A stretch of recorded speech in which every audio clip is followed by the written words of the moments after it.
Bismillahirrahmanirrahim. Assalamualaikum warahmatullahi wabarakatuh. Halo guys, ya apa kabar nih teman-teman semuanya? Semoga kabarnya sehat ya, selalu dalam lindungan Allah Subhanahu wa taala, dipermudah segala urusannya ya, dan diberikan kesehatan. Amin ya rabbal alamin. Misalnya yang sakit, semoga Allah Subhanahu wa taala berikan kesembuhannya. Amin ya rabbal alamin.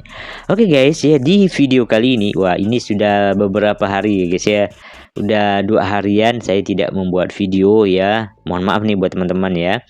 Jadi di video kali ini guys ya, saya tertengok suatu tajuk ya.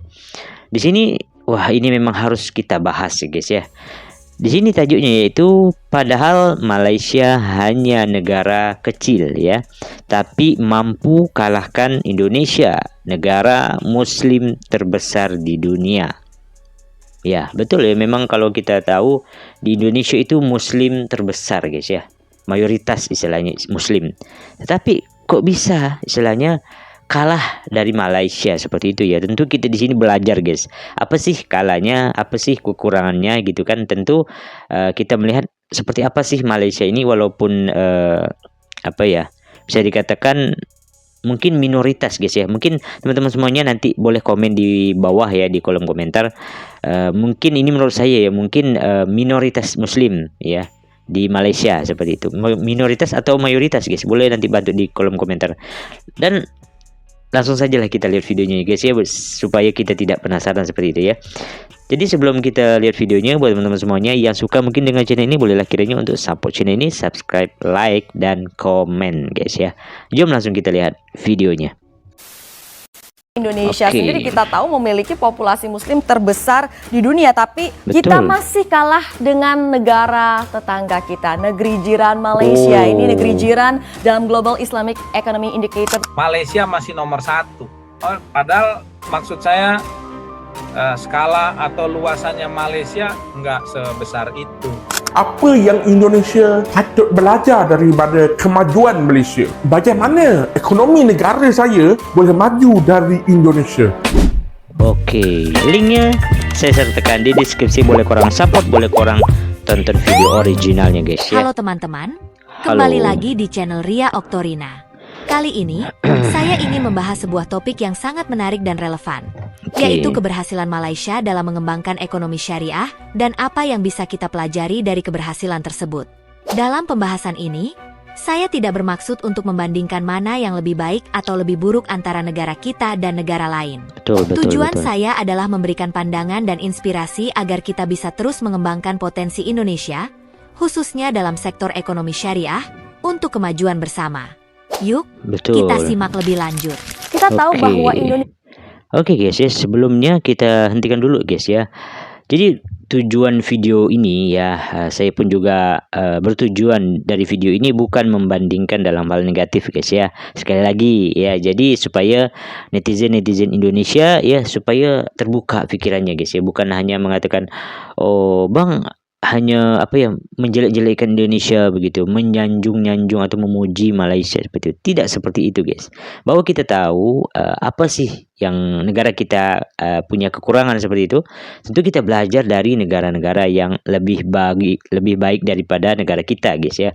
Dengan itulah tentu Indonesia mungkin bisa meniru ataupun mungkin bisa sama-sama lebih baik ke depannya. Seperti itu ya tujuannya guys ya. Bukan untuk menjelekkan segala macam ya. Itu harus mungkin kalian pahami sebagai netizen Indonesia ya. Dan tentu kita belajar dari negara, terutama adalah negara jiran guys, Malaysia. Sangat dekat sekali kan. Tentu apa sih yang membuat ekonomi syariah di Malaysia ini seperti itu ya. Oke, langsung saja kita lanjutkan guys. Indonesia ini memiliki populasi muslim yang terbesar di dunia. Namun dari peta industri halal dunia, Indonesia sesuai dengan Global Islamic Economy Indicator 2018 hanya berada di posisi ke-10. Karena itulah perlu adanya suatu terobosan untuk Indonesia bisa mencapai maksimum potensinya di ekonomi syariah. Dan Ekonomi seperti syariah. apa sih sebenarnya posisi Indonesia dalam Global Islamic Economy Indicator? Kita lihat ya. Kita masih kalah dengan negara tetangga kita, negeri jiran Malaysia. Ini negeri jiran dalam Global Islamic Economy Indicator ini memiliki skor 127. Kemudian di posisi 127. kedua adalah Uni Emirat Arab dengan skor 89. Malah melebihi negara Arab, guys. Wow. Padahal kita tahu, guys, ya, negara Arab adalah negara Islam yang mana tentu kita tahu, guys, ya, Rasulullah SAW ya dari orang Arab seperti itu ya. Tetapi Masya Allah ya, apalagi Indonesia ya kan pasti di bawah dari negara Arab, guys. Ternyata dari ekonomi syariahnya Malaysia lebih unggul dari negara Arab. Wow, luar biasa, Masya Allah. Ini yang membuat saya tercengang, guys, ya, dengan adanya fakta ini ya. Wow, luar biasa Malaysia ya, guys. Memang patut dicontoh, guys, ya, patut ditiru seperti itu ya. Apalagi ini tentu Muslim ya, tentu orang-orang Muslim tentu berharap ya ekonomi Islam ini tumbuh di negaranya, guys. Apalagi di Indonesia mayoritas Islam ya. Wow, luar biasa Malaysia, guys, ya. Posisi ketiga ada Oke. Bahrain dengan skor 65. Oh, Bahrain. Arab Saudi ada di posisi keempat dengan 54 Oh, Arab skornya. Saudi, Dan sorry, Indonesia salah, guys, ya. ada di peringkat ke-10 dengan skor 45. Padahal 10. Indonesia sendiri kita tahu memiliki populasi muslim terbesar di dunia, tapi untuk soal peringkat kita di pemetaan industri produk dan juga jasa yang halal, ini kita ternyata masih sayangnya. berada di posisi ranking 10 saja. Malaysia masih nomor satu.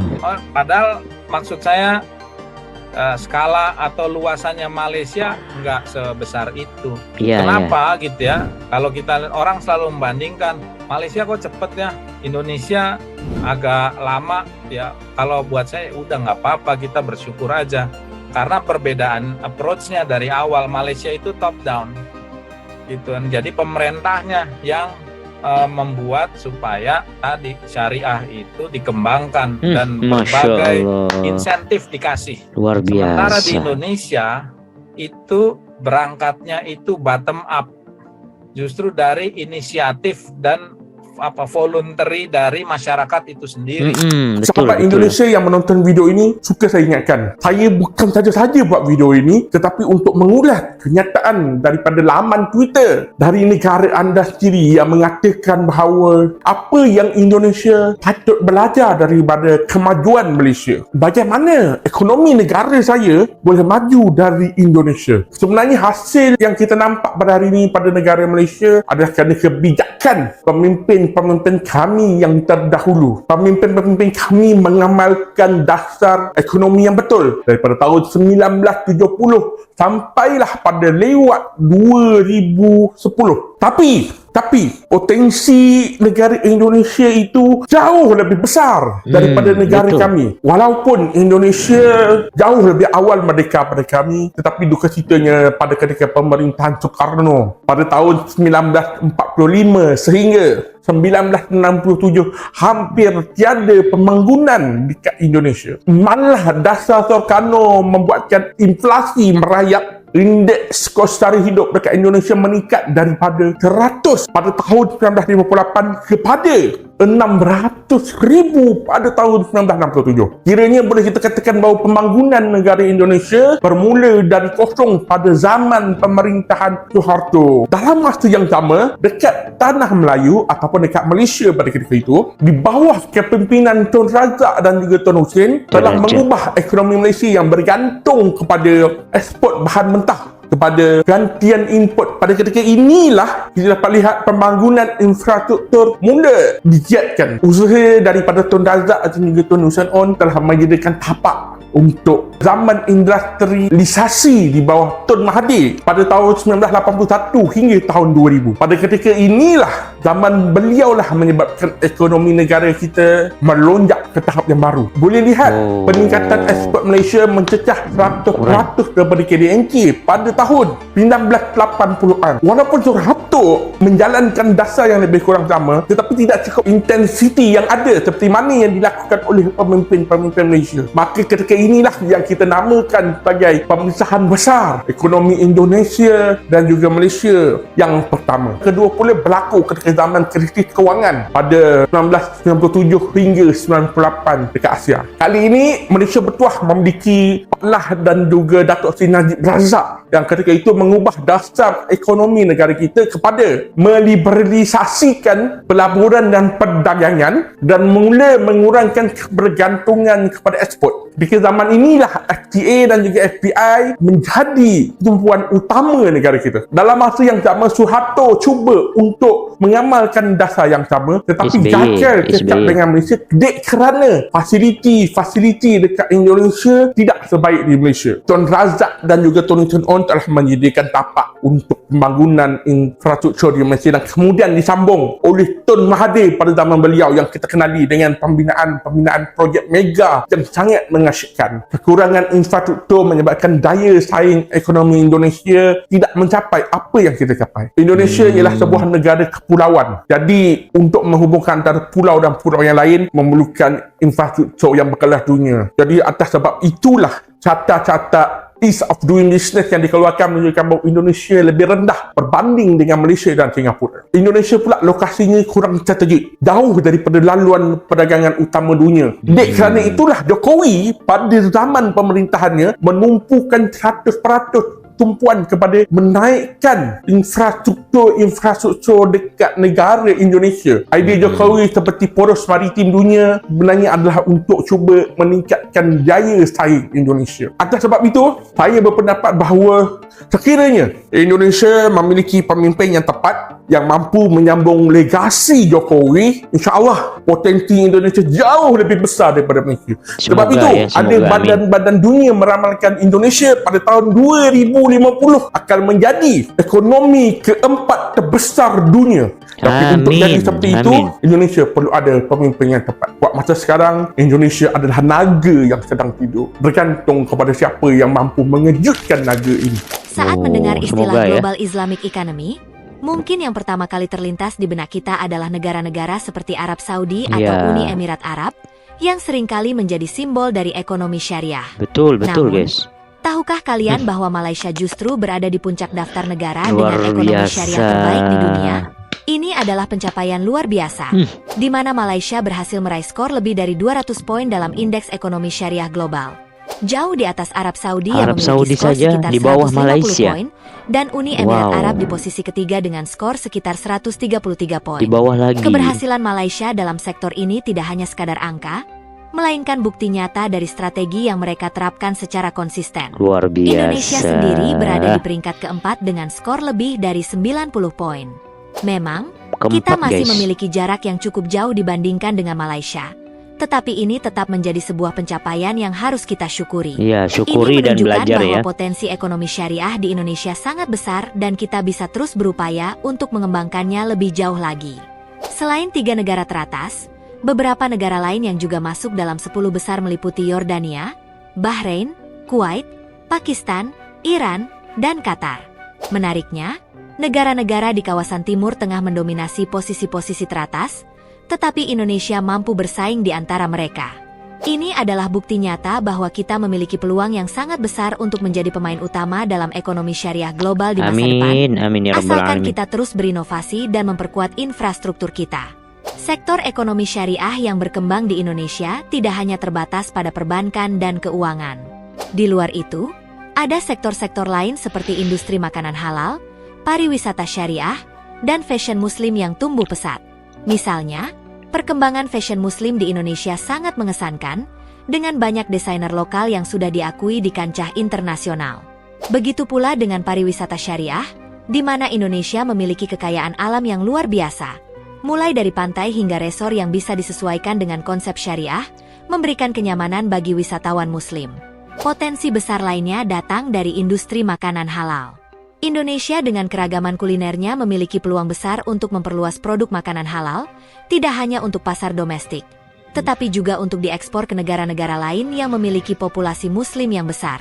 Hal ini memberikan peluang bagi kita yang ingin memulai bisnis kreatif di sektor ini, baik itu dalam fashion, kuliner, maupun pariwisata. Pesan saya adalah, inilah saat yang tepat bagi generasi muda untuk ikut serta dalam pengembangan ekonomi syariah di Indonesia. Kita juga bisa belajar banyak dari negara-negara lain yang ada di daftar ini. Misalnya, Yordania, meskipun ukurannya kecil, memiliki sistem pendidikan yang unggul dan berhasil menghasilkan tenaga kerja yang terampil di sektor keuangan syariah. Atau Bahrain, yang meskipun juga negara kecil, telah dikenal sebagai pusat keuangan internasional dengan banyak institusi keuangan syariah yang beroperasi di sana. Pakistan, dengan populasi yang besar dan tenaga kerja muda yang melimpah, juga memiliki potensi besar untuk terus berkembang di sektor ini. Namun, Indonesia masih menghadapi beberapa tantangan. Salah satunya adalah infrastruktur dan regulasi yang belum sekuat negara-negara seperti Malaysia, Arab Saudi, dan Uni Emirat Arab. Negara-negara tersebut telah lebih dulu mengembangkan ekosistem ekonomi syariah dengan dukungan regulasi yang jelas dan infrastruktur yang memadai. Oleh karena itu, kita masih memiliki pekerjaan rumah yang cukup banyak untuk bisa mencapai level mereka. Selain itu, edukasi dan literasi mengenai ekonomi syariah di masyarakat kita juga perlu ditingkatkan.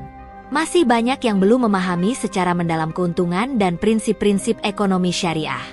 Dengan meningkatkan pemahaman ini, diharapkan masyarakat akan lebih percaya dan tertarik untuk menggunakan produk dan layanan berbasis syariah. Ya, betul. Kolaborasi antara pemerintah, sektor swasta, dan lembaga pendidikan juga sangat penting dalam mendorong perkembangan ekonomi syariah di Indonesia.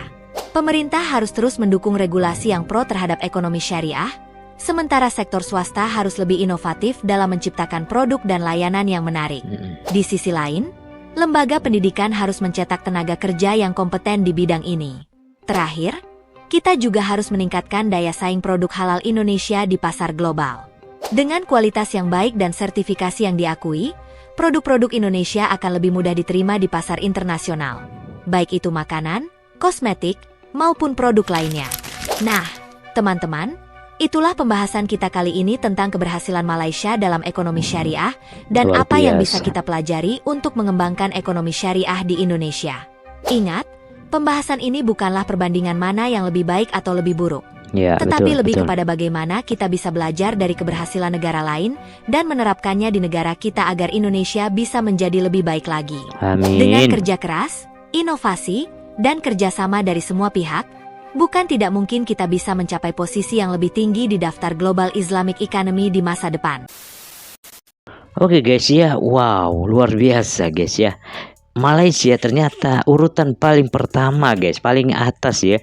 Malahan Uni Emirat Arab dan Arab Saudi guys ya, di bawah dari Malaysia. Wow, luar biasa. Ini yang memang patut harus kita contoh guys ya.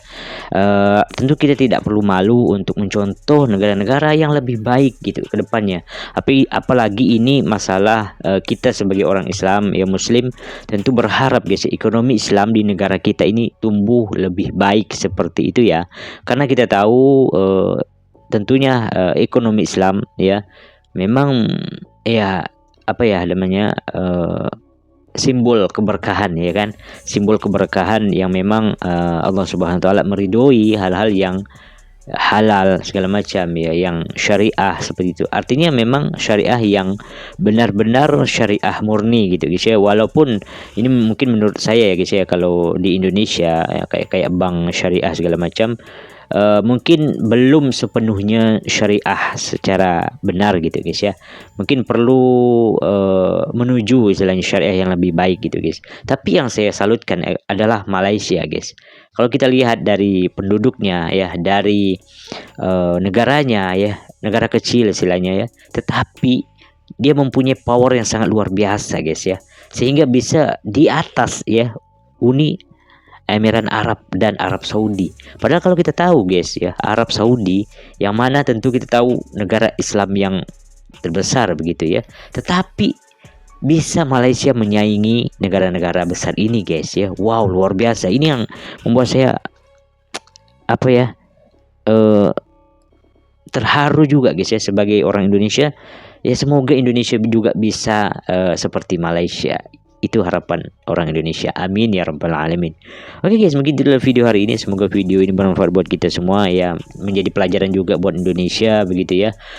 Untuk bisa istilahnya, walaupun tentu ini kan mayoritas muslim kan, tentu memang harus ya benar-benar bukan hanya masyarakatnya guys ya, tetapi pemimpinnya atau pemerintahannya bisa mendukung supaya bisa menjadi ekonomi syariah bisa naik level lah, seperti itu guys ya. Yang mana saya tadi lihat videonya bahwa dikatakan Malaysia ini ternyata dia memang didukung dari pemerintahannya ataupun kerajaannya guys. Itu yang membuat saya wow, luar biasa pemerintahan ataupun kerajaan Malaysia ini yang memberikan apa ya namanya, ikut serta istilahnya untuk mengembangkan ekonomi syariah di Malaysia. Wow, luar biasa. Itu dulu video hari ini guys ya. Mungkin korang ada cadangan video ya untuk saya reaksi, bolehlah kiranya untuk berkomentar di kolom komentar guys, atau boleh WhatsApp saya ya, ada nanti deskripsi WA saya seperti itu ya. Itulah dulu video hari ini. Assalamualaikum warahmatullahi wabarakatuh. Bye bye guys.